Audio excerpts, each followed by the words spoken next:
Then है social stratification. Social stratification का मतलब क्या होता है कि हमारी जो सोसाइटी है उसके अंदर कुछ इनइक्वालिटीज़ है। ठीक है, ग्रुप्स के बीच में कुछ डिफरेंसेस हैं जो एग्जिस्ट करते हैं। अ, इनको हम समझ सकते हैं कि कुछ ग्रुप्स हैं जिनको कोई बहुत सारी चीज़ें जो है वो मिलती ही नहीं है, और कुछ ग्रुप्स हैं जिनके पास ये इनका एक्सेस होता है। ठीक है, तो ये एक एग्जांपल है इसका। इसी तरह से और भी बहुत सारे डिफरेंसेस होते हैं जो प्रेजेंट होते हैं, जो कि रोल्स के बेसिस पे हो सकते हैं कि हम डिफरेंट इंडिविजुअल्स को डिफरेंट रोल्स प्ले करने होते हैं। तो फिर ये वाली जो इनइक्वालिटीज़ हैं काफ़ी स्ट्रक्चर्ड होती हैं। स्ट्रक्चर्ड का मतलब यहाँ पे ये है कि ये जो इनइक्वालिटीज़ है ना, इनको इस तरीके से हमारी सोसाइटी के अंदर प्रेजेंट है ये, कि आप इनको एकदम डायरेक्टली क्वेश्चन भी नहीं कर सकते हो। ठीक है, इसके लिए भी आपको बहुत स्ट्रगल करना पड़ेगा। ठीक है, पास्ट में ऐसे बहुत सारे स्ट्रगल्स हुए हैं, लाइक कास्ट को लेके, क्लास को लेके, जेंडर को लेकर। ठीक है,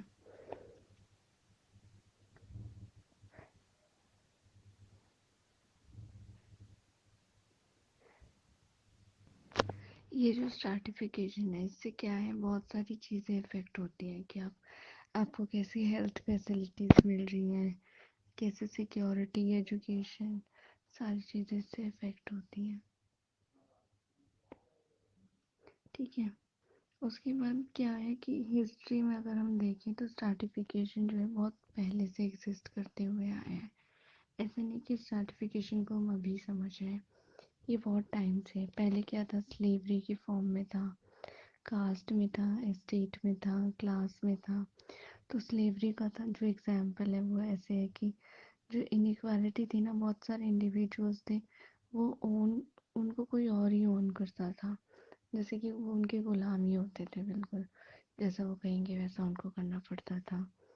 ठीक है, इसके दो एग्जांपल्स दिए हुए हैं यहाँ पे, ancient Greece and Rome and southern states of USA. 18th एंड 19th सेंचुरी की बात है। ठीक है, लेकिन अब क्या है यहाँ पे, अब जो फॉर्मल इंस्टीट्यूशन है हमारी स्टेट में, तो स्लेवरी जो है ना वो पूरी तरह से ख़त्म हो चुकी है। बट क्या है, अब बॉन्डेड लेबर जैसी चीज़ें जो बहुत ज़्यादा बैकवर्ड एरियाज है वहाँ पे वो अभी भी प्रेजेंट है। ठीक है, उसके बाद देन है कास्ट। कास्ट स्ट्रैटिफिकेशन में क्या होता है कि इंडिविजुअल की जो पोजीशन है वो टोटली डिपेंड करती है कि बाय बर्थ उसकी क्या पोजीशन है, उसने किस कास्ट में बर्थ लिया है। तो इसमें उसका कोई भी अचीव्ड स्टेटस का कोई रोल नहीं होता है कि उसने वो क्या अचीव करेगा तो उसकी कास्ट चेंज हो जाएगी। उसकी कास्ट जो है वो बाय बर्थ एस्क्राइब्ड है कि उसकी कास्ट जो है वो वही रहेगी। ठीक है, ट्रेडिशनल इंडिया में जो है कास्ट को कैसे समझा जाता था कि प्योरिटी और पॉल्यूशन के कॉन्टेस्ट में समझा जाता था कि जो एक सिलेक्टेड कास्ट है जैसे ब्राह्मण्स है उनको प्योर समझा जाता था, बाकी जो अदर कास्ट है उनको आउटसाइडेड कास्ट बोला जाता था, एंड उनको पॉल्यूटेड समझा जाता था। लाइक कि उनको टच नहीं कर सकते हैं वो लोग, या फिर उनके हाथ से पानी नहीं पी सकते हैं, या किसी भी तरह की का उनसे इंटरेक्शन नहीं होगा उनका। ठीक है, देन उसमें था ट्रेडिशनल सिस्टम में ब्राह्मण, क्षत्रिय, वैश्यास एंड शूद्र, 4 वर्ण में इनको डिवाइड किया गया था। इसके अलावा ऑक्यूपेशन बेस्ड बहुत सारी जातिज थी प्रेजेंट हिस्ट्री में। ठीक है, फिर कास्ट सिस्टम को ना, कास्ट सिस्टम काफ़ी चेंज भी हुआ, बट इसके अंदर ना बहुत सारी चीज़ें ऐसी थी जिसकी वजह से कास्ट सिस्टम जो है ना वो कंटिन्यू करता है आज भी। For example endogamy. एंडोगेमी का मतलब क्या है कि सेम कास्ट में शादी करना। तो सेम कास्ट में शादी करने जैसी चीज़ें हैं वो किस लिए आई थी, ताकि जो प्योरिटी है वो उसको मेंटेन कर सकें। ठीक है, और लेकिन जैसे जैसे अर्बनाइजेशन आया, अर्बनाइजेशन के आने के बाद क्या हुआ कि ये चीज़ें आप कितना मेंटेन करोगे। कि पहले क्या था, ये प्योरिटी मेंटेन करने के लिए कॉन्सेप्ट यूज़ होता था, बट जैसे अर्बनाइजेशन आया तो आपकी लोकल ट्रेन्स हो गए, रेस्टोरेंट्स हो गए, या फिर होटल्स हो गए, थिएटर्स हो गए, कहीं पे भी रेलवे प्लेटफॉर्म पे चले जाओ या कहीं भी जाओ, तो आप क्या करते थे, कॉमन पीपल से इंटरेक्ट किसी ना किसी वे में कर ही लेते थे। इवन अगर भीड़ वाली जगह होती थी तो वो आपको टच भी होते थे। तो फिर क्या होता है कि आपने क्या प्योरिटी मेंटेन की, नहीं की। तो एआर देसाई की एक रिपोर्ट है, उसमें भी इस तरीके की चीज़ें उन्होंने मेंशन की है। ठीक है, उसमें उन्होंने यही क्वेश्चन किया है कि प्योरिटी जो है वो फिर क्वेश्चन हुई ना यहाँ पर, कि प्योरिटी तो रही नहीं। तो अर्बनाइजेशन ने ये जो चेंजेस हैं ये बहुत सारे चेंजेस लेकर आए। ठीक है, लेकिन क्या हुआ कि अब ये जो चेंजेस थे ये तो आ रहे थे, बट जो डिस्क्रिमिनेशन था ना, अब पहले क्या था कि आप डायरेक्टली ये सब ओपनली करते थे कि आप जो लोअर कास्ट है उनको उनके उनसे इंटरेक्ट नहीं करते थे। बट अब क्या करेंगे आप कि आप डिस्क्रिमिनेट करते हैं।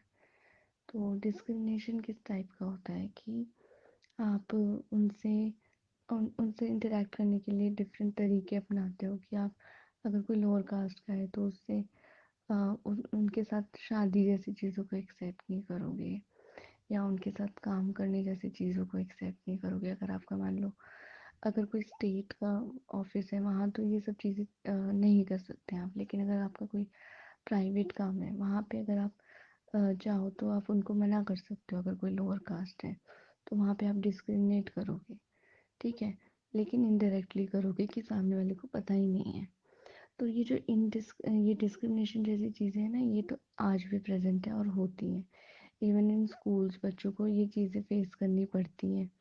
लेकिन अब बहुत सारी चीज़ें डायरेक्टली नहीं होती और कास्ट के बेसिस पे नहीं होती, लेकिन और बहुत सारे पैरामीटर्स हैं जिनके बेसिस पे ये डिस्क्रिमिनेशन होता है। ठीक है, क्लास जो टॉपिक है इसको फंक्शनलिज्म और देन है कॉन्फ्लिक्ट थ्योरीज ने बहुत ज़्यादा फोकस किया है। ठीक है, मार्क्स और वीबर ने इसके बारे में जो बात की है तो उनका जो पूरा फोकस है वो किसके ऊपर है, मीन्स ऑफ प्रोडक्शन के ऊपर है, कि आप क्या चीज़ें प्रोडक्ट कर रहे हो, उससे किसको फ़ायदा हो रहा है, उसका ओनर कौन है। ठीक है, वीबर ने यूज़ की एक टर्म लाइफ चांसेस, जिसका मतलब उन्होंने बोला कि जो एडवांटेजेस हैं वो कौन किसके लिए हैं, मार्केट में जो भी चीज़ें हो रही हैं, मार्केट की जो प्रॉफिट आ रहा है वो उससे किसको फ़ायदा है।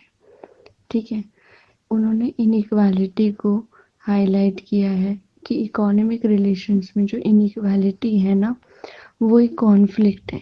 वीबर ने ये बात की है। इन्होंने प्रेस्टीज और पॉलिटिकल पावर पे भी स्ट्रेस किया है। ठीक है, पॉलिटिकल पावर को इम्पोर्टेंस दी है, प्रेस्टीज को इम्पोर्टेंस दी है कि एक ही क्लास को क्यों सारी फैसिलिटीज या फिर सारी प्रेस्टीज मिलनी चाहिए, बाकी सब क्लासेस को भी मिलना चाहिए। देन है फंक्शनलिस्ट थ्योरीज सोशल स्ट्रैटिफिकेशन की, जो क्लासलेस या अनस्ट्रैटिफाइड समझते हैं सोसाइटी को। ये मेनली क्या सोचते हैं कि जो सोसाइटी है वो मोटिवेटिंग इंडिविजुअल्स हैं। ठीक है, इसमें क्या है कि सोशल इनइक्वालिटी या स्ट्रैटिफिकेशन जो है ना अनकॉन्शियसली इवॉल्व हुआ है, जो कि सोसाइटी के लिए ज़रूरी है। ठीक है, और ट्रेडिशनल कास्ट सिस्टम जो है उसमें सोशल हायरार्की जो थी वो फिक्स्ड थी। लेकिन क्लास में क्या है कि अगर आप अचीव करते हो कुछ, आप एजुकेटेड हो, आप एक अच्छी इनकम ले रहे हो, आपके पास सारे रिसोर्सेज हैं, तो आप क्या कर सकते हो, आप एक अचीव कर सकते हो, अपर क्लास में जा सकते हो। ठीक है, तो ये मोर डेमोक्रेटिक सोसाइटीज़ का एक कैरेक्टरिस्टिक भी है कि जितना ज़्यादा डेमोक्रेटिक सोसाइटीज़ होंगी वहाँ पे क्या होगा, क्लास स्ट्रक्चर जो है वो इतना ज़्यादा रिजिड नहीं होगा और आप इजीली अचीव कर सकते हो चीज़ों को। ठीक है, इस तरीके की अचीवमेंट स्टोरीज जो होती है ना वो एग्जिस्ट भी करती हैं और बहुत ज़्यादा इंस्पायर करती हैं लोगों को।